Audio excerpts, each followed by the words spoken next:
Masustansya at masarap na ulam ba ang hanap mo? Today magluluto tayo ng ginisang upo with pork, a simple Filipino dish na hindi lang healthy at tasty, easy to cook at budget-friendly pa. Bonus points ng upo is very low in calories, so kahit mapadami ang kain mo, guilt-free pa rin. Gumamit ng vegetable peeler para mas madali at hindi makapal ang pagbabalat. Kung may katandaan na ang upo at medyo malaki na ang mga seeds, you can scoop out the inner pulp para hindi maging mushy pag naluto.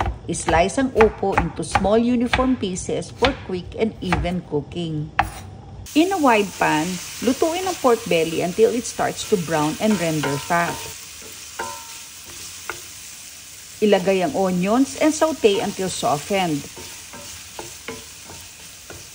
Isunod ang garlic and continue cooking until aromatic. Next, ibuhos ang tubig and bring to a simmer.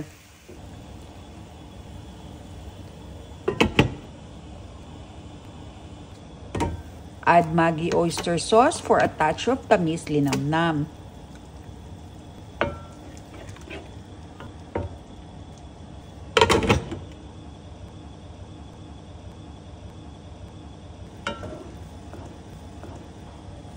Nakalimutan kong isama sa paggisa ang tomatoes kanina, but no big deal at pwede naman ihabol. Ligisin lang with the back of the spoon until mag-soften at mag-release ng juices. Season with salt and pepper to taste. Continue lang ang pagluto for about 10 to 15 minutes or until the pork is tender and the liquid is reduced. Add the sliced upo and cook for about 6 to 8 minutes or until tender na pero may konting lutong pa as lalambot pa ito from the residual heat.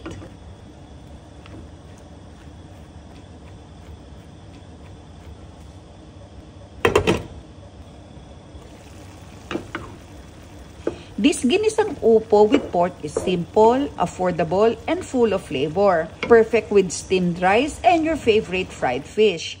Enjoy!